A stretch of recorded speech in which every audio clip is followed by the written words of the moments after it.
मुंबई असो वा दिवाळी दसरा, प्रत्येक सणाला प्रत्येक प्रसंगाला मुंबईसाठी धावत आलेली आहे ती म्हणजेच मुंबईची बीएसटी म्हणजेच बस सेवा। आपण बघितलं अगदी लहान मुलांपासून अगदी म्हाताऱ्या कोतारांपर्यंत प्रत्येकाला घरी सुखरूप नेण्याचं काम आजपर्यंत बेस्टनी केलेलं आहे। अगदीच कुठल्याही गोष्टीची आशा अपेक्षा न बाळगता। पण आज बीएसटीच्या या कामगारांना संपाचं हत्यार उचलावं लागलंय। बीएसटीच्या इतिहासामध्ये पहिल्यांदाच या संपानं 7वा दिवस बघितलाय। पण यांच्या घरच्या महिलांना काय वाटतंय, जे तारेवरची कसरत खरं तर होते का त्यांची, आपण जाणून घेणार आहोत। आपल्यासोबत या ठिकाणी या सगळ्या महिला आहेत, आपण त्यांच्याकडून अधिक माहिती घेणार आहोत। ताई, खरं तर या ठिकाणी बेस्टच्या इतिहासामध्ये पहिल्यांदाच संपाचा हा 7वा दिवस बघितलाय। घरची परिस्थिती काय आहे, काय एकूण वाटतंय? आज संपाचा 7वा दिवस आहे। आम्ही संप का केलाय तर हे लोक आम्हाला पगार वेळेत देत नाहीत, कधी दिवाळीला बोनस वेळेत देत नाही। आमच्या एवढ्याच मागण्या आहेत की तुम्ही बेस्टला बीएमसी मध्ये विलीन करा, बरोबर विलीन करा आणि या कामगारांना कामावर रुजू करा, जेणेकरून त्यांच्या जर का मागण्या मान्य झाल्या तर आज आमचं गृहिणींचं घर व्यवस्थित चालेल। आज सगळं बजेट हे लोक पगार वेळेत देत नाही, त्यामुळे गृहिणींचं पूर्णपणे बजेट विस्कळीत झालेलं आहे। आज मुलांच्या फीज राहतात, मुलं आज बस नाही त्यामुळे काय गडबड तर झालेलीच आहे, म्हणजे जाण्या येण्याची गोंधळ झालेला आहे। तर हे आम्ही का करायचं?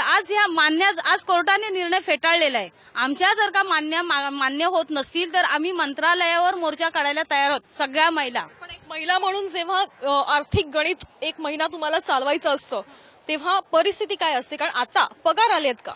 पगार नाही, काय नाही, घर कसं चालवायचं हेच प्रश्न आहे। आणि हा पगार वेळेवर देतच नाहीये आमचा, आणि दिला तरी समजला अर्धा, 5,000, 7,000 असा पगार देतात। ह्यात आम्ही कसं भागवायचं हा प्रश्न आहे आमचा, म्हणून आम्ही ह्याच्यासाठी उतरलो आहोत, त्याने आमची मागणी पूर्ण करावी। पण खरं बघायला गेलं तर इतका मोठा संप हा पहिल्यांदाच या ठिकाणी बघायला मिळालाय। काय सांगाल? कारण घरी सध्या काय वातावरण आहे किंवा तुम्ही स्वतः काय अनुभवताय? ऍक्च्युली 1 तारखेला पगार दिला पाहिजे, पण आता 20 तारखेला आम्हाला पगार खात्यावर येतोय आणि त्यामध्ये चिल्लर 10 रुपयाच्या चिल्लर आम्हाला मिळत आहेत। तिथपासून आम्हाला टेन्शन यायला लागलंय की पुढे काय होणार, म्हणजे आत्ता चिल्लर मिळायला लागलं, ह्याच्या पुढे ते पण मिळणार नाही, बरोबर। त्याच्यामुळे प्रशासनाला हेच सांगणं आहे की तुम्ही जर बांगड्या घातल्या असाल ना तर आम्ही तुम्हाला लढा द्यायला तयार आहोत, बरोबर आहे की नाही? एकूण जर बघितलं तर अतिशय तीव्र अशा भावना या ठिकाणी व्यक्त होताना बघायला मिळत आहेत। ताई, गिरणी कामगारांचा संप मुंबईने बघितला याच्या आधी, गिरणी कामगारांची जी वाताहत झाली तीच बेस्टच्या या कामगारांची होते, अशी भीती वाटते का तुम्हाला? हो, आम्हाला वाटते ती भीती, म्हणून आम्ही बायकांनी उतरलोय, ह्यो निर्णय घेतलाच आहे। कारण आम्हाला आमची बीएसटी जाऊन नाही द्यायची, ह्याच्याकरता आम्ही बायका सगळ्या उतरलेलोच आहे। त्यावेळची खरं तर ही भीषणता, आजही अंगावर काटा आणणारी ही भीषणता गिरणी कामगारांच्या संपाबाबत आपण बघितलेली आहे। काय वाटतं आता सध्या? कारण बेस्टचा कामगारही त्या दिशेनं चाललाय वाटतं आता तर सध्याच्या परिस्थितीत तर तेच वाटायला लागले खरं तर, कारण आज 7 दिवस व्हायला आले तरी काहीच निर्णय घेऊ शकत नाही। जर नवी मुंबई महानगरपालिका, कल्याण डोंबिवली महानगरपालिका, ठाणे महानगरपालिका जर आपलं उपक्रम परिवहन सेवा जर चालवत असेल तर मुंबई महानगरपालिकेकडे एवढा पैसा आहे, ती का नाही चालवत आहे? नक्की यांचं काय चाललेलं आहे? की कामगार उपाशीच मारायचं चाललेलं आहे का?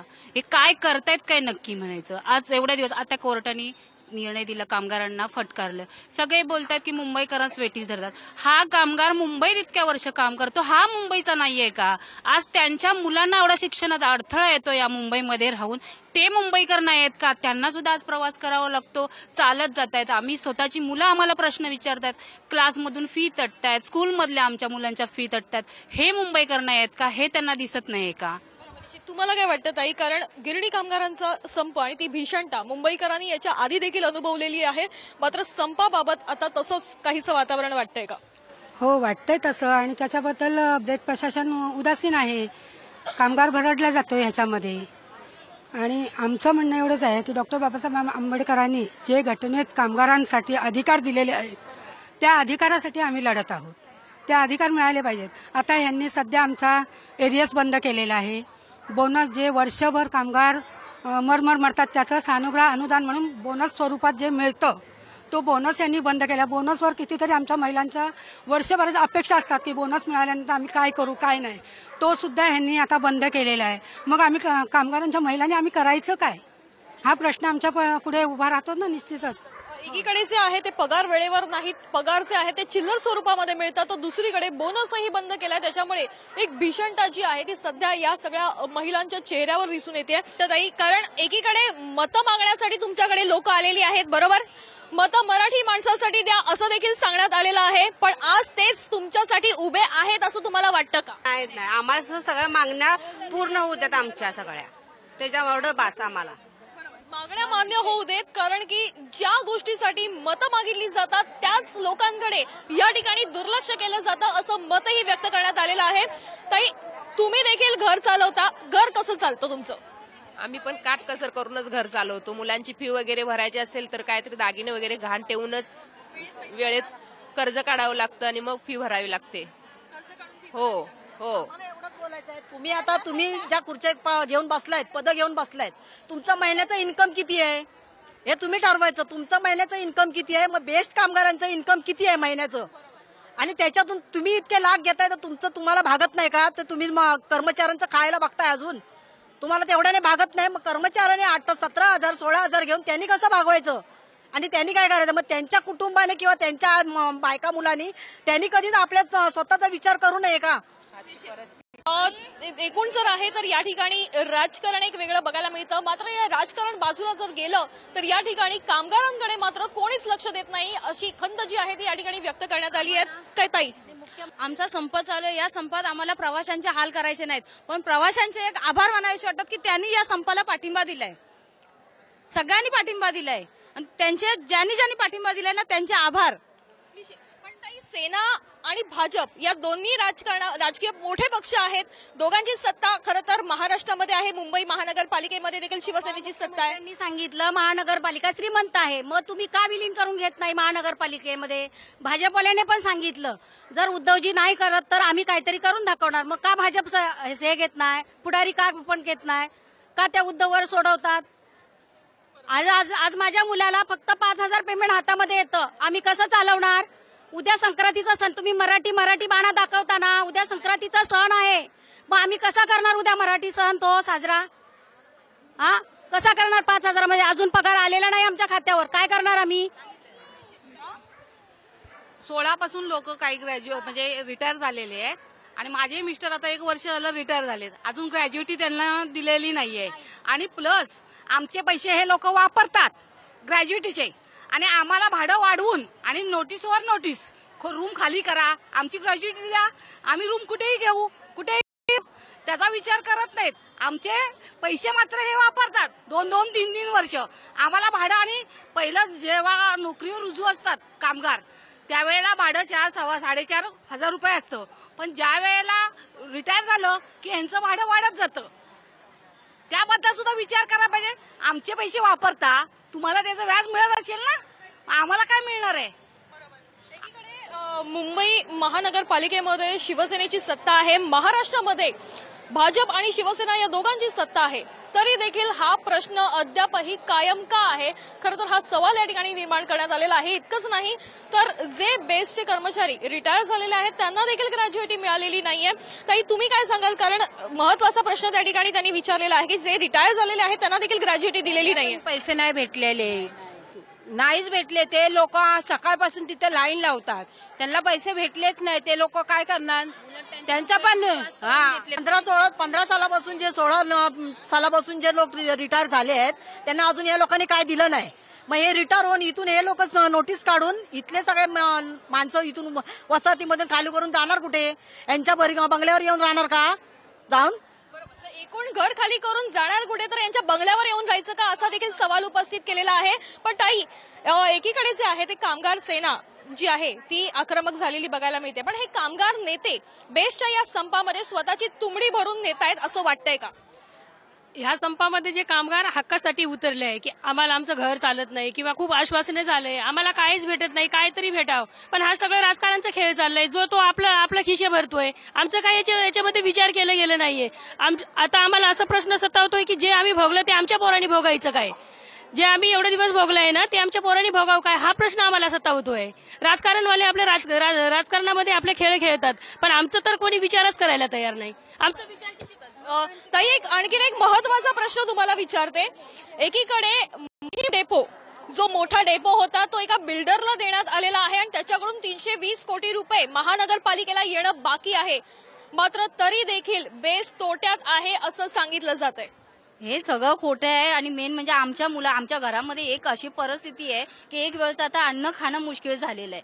आज आमच्या मुलांच्या शाळेच्या फिया जात नाहीत, क्लासच्या फिया जात नाही. मग आम्ही आमच्या मुलांना आता घरी बसवायचं का शिक्षण सोडून? आज आमच्या आज नोकरी आहे तर आम्ही आहोत. आज रूम खाली करा, रूम खाली करून कुठे जायचं? आम्ही आमच्या नोकरीच्या जीवावरती आहोत. जेव्हा आमचे कामगार कामाला जातील तेव्हा आम्हाला पगार सुद्धा वेळेवर मिळत नाहीये किंवा काही नाही, जे आहे ते सुद्धा मिळत नाहीये. जर हक्क आम्हाला मिळत नसेल तर हा जोपर्यंत आमचे हक्क आम्हाला मिळत नाही तोपर्यंत आम्ही हा संप जो आहे तो मागे घेतला जाणार नाही. आणि मतदान आमचं कोणीही करणार नाही आणि मतदानाची अपेक्षा आमच्याकडनं कोणीही करायची नाही. जो आमच्यासाठी पुढे येईल त्यालाच आम्ही मतदान करू. काय सांगाल? कारण एकीकडे जे आहे ते बेस्ट तोट्यामध्ये आहे असं सांगितलं जातं, तर दुसरीकडे माहीम डेपोमध्ये ज्या कनकिया बिल्डर्सची खरं तर साईट सुरू आहे तो कनकिया बिल्डरकडून 320 कोटी रुपये बेस्टला येणं बाकी आहे. पण तरी देखील उद्धव ठाकरे यांनी सांगितलं आहे की हे ऐकून मला शॉक बसला. म्हणजे त्यांना माहित नाही असं त्यांनी सांगितलेलं आहे. तुम्हाला काय वाटतं? अहो, हे सगळं खोटं आहे. ते सांगतात ते. आज बीएसटी मध्ये जे नोकरी करणारे लोक लिटार 3-3 वर्ष झालेल्यांना अजून ग्रॅज्युटी मिळाली नाही, त्यांचा पैसा मिळाला नाहीये. आम्ही इथे राहिलो तर ते दर महिन्याला 2-2 महिन्याने भाडं वाढून 14-15 हजार रुपये भाडं मी स्वतः भरलंय. माझ्या नवऱ्याला आता 2-3 वर्ष लिटार होऊन झालेत. आमचे अजून 2-3 चक बाकी आहेत. माझा मुलगा आता 10वीला. आम्ही शिक्षण कसं करायचं तुम्ही सांगा? मी आता इथून भाड्याने राहते तिकडून मी इथे चालत येते. 7 दिवस बसचा संप आहे म्हणून. मग इथे आम्ही पोटासाठी येतो. आता मला तर माहिती नाही, मी एवढे वर्ष या बीएसटी मध्ये काढली तर ह्या बायका कधी घरात लोकांची धुनी भांडी करायला जातात ते. पण आज काय परिस्थिती आहे या 2-4 वर्षात आम्ही बघतो, लोकांच्या बायका बाहेर कामधंदा करून आपल्या मुलांचा सांभाळ करतायत. का करतायत? कारण आज मुलांची फी परवडत नाही, मुलांचं सगळं काहीच परवडत नाहीये. शिक्षण तर एवढं महाग झालंय, कसं शिकवणार मुलांना लोक? काय करायचं लोकांनी? काय करायचं? आता हे संप 7 दिवस झालं, केवढं नुकसान आहे. आता सांगतात सगळं तोट्यात आहे. काय तोट्यात आहे? मग 7 दिवस कोणामुळे तोट्यात गेली याचा विचार नको करायला. आता तो कामगार काम करतोय, तो बरोबर काम करतोय, तो त्याला एक दिवस अशी दांडी पण मारत नाही का? तर त्याला पुढच्या भविष्याची काळजी आहे. तोट्यात कोणामुळे गेली? आता त्याला तोट्यात गेलेली दिसते का? त्या एवढे वर्ष त्याला तोट्यात गेलेली दिसत नव्हती. किती वर्ष तोट्यात गेली. मग तुम्ही अजूनपर्यंत झोपलायत का? तोट्यात गेली बोलताय. आणि तोट्यात कोणामुळे गेले? एलडीटीव्हीची गाडीमध्ये टीव्ही लावायची गरज नव्हती, का लावल्या? तर तुम्हाला त्याच्यापासून सुद्धा काहीतरी कमिशन मिळतं म्हणून तुम्ही ते एक प्रोडक्ट आणता. फोन लावला, का लावला? त्याच्यापासून तुम्हाला तरी फायदा येतो म्हणून लावला. आता आहेत का ते गाडीमध्ये? ना फोन आहेत ना एसी गाडीचं काय आहे? श्रीमंत पाहिजे तर आता किती गाड्यांचे त्यांना हे झालंय, सुविधा झाल्या आहेत. एसी गाडीची 2 माणसांसाठी एसी गाड्या लागतात. एसी गाड्या 2 माणसांसाठी. परिस्थिती नेमकी कोणामुळे उद्भवली काय वाटतं? शोधून कोणी काढलं पाहिजे? जे प्रशासन बसलंय ना की माझी गाडी तोट्यात जाते, मला चालवायचं आहे. जसं संसार मला चालवायचं तर मुलं विचार नाही करणार, आम्हाला करावा लागतो. तसंच गाडी कोण चालवणार आहे? प्रशासन चालवणार. ते प्रशासनाने पहिला विचार केला पाहिजे की गाडी चालवायची मला आहे, त्यावेळी तोट्यात कशामुळे जाते गाडी असं. आणि त्याशिवाय परत दुसरं काय, तुम्ही वरती अधिकाऱ्यांना वगैरे पगार 1 तारीखला होतोय त्यांचा आणि आम्हाला अजून पगार झाला नाही. आम्ही आता स्थायिक केलंय, आता मुलं ह्याला गेलं, अजून पगार आमचा झालेला नाही आहे. मुलांना आम्ही काय सांगणार? त्यांच्या फी परत हे गाड्यांचं त्यांना लागणारं भाडं कुठून आणणार सांगा ना. त्यांना आमचं एकच म्हणणं आहे, आमचा पगार होतोय ना तेव्हा त्यांचा पण पगार झाला पाहिजे. लाखांनी पगार ते तिथे घेत आहेत ना, त्यांच्या पण पोटाला थोडं समजू दे, चटके कसे बसतायत ते. तर एकूणच ही जी परिस्थिती त्यांनी मांडलेली आहे ही बेस्ट कामगारांच्या पत्नींची ही खरी परिस्थिती या ठिकाणी बघायला मिळते. काही वर्षांपूर्वी ज्या पद्धतीनं गिरणी कामगार उद्ध्वस्त झाला त्याचप्रमाणे बेस्ट कामगारांची परिस्थिती होणार नाही ना, खरं तर ही भीती या पत्नींना या ठिकाणी जाणवतीये. आज 14 तारीख झाली तरी या ठिकाणी बेस्ट कामगारांचा पगार झालेला नाहीये. फी कशी भरायची असा सवाल देखील त्यांनी सरकारला विचारलाय. इतकंच नाही तर योग्य तो निर्णय झाला नाही तर मंत्रालयावरही आम्ही धडक मारू असा इशारा देखील या पत्नींनी या ठिकाणी दिलेला बघायला मिळतोय. कॅमेरापासून मनोज खेतलेंसह वैदेही काणेकर, साम टीव्ही न्यूज, मुंबई.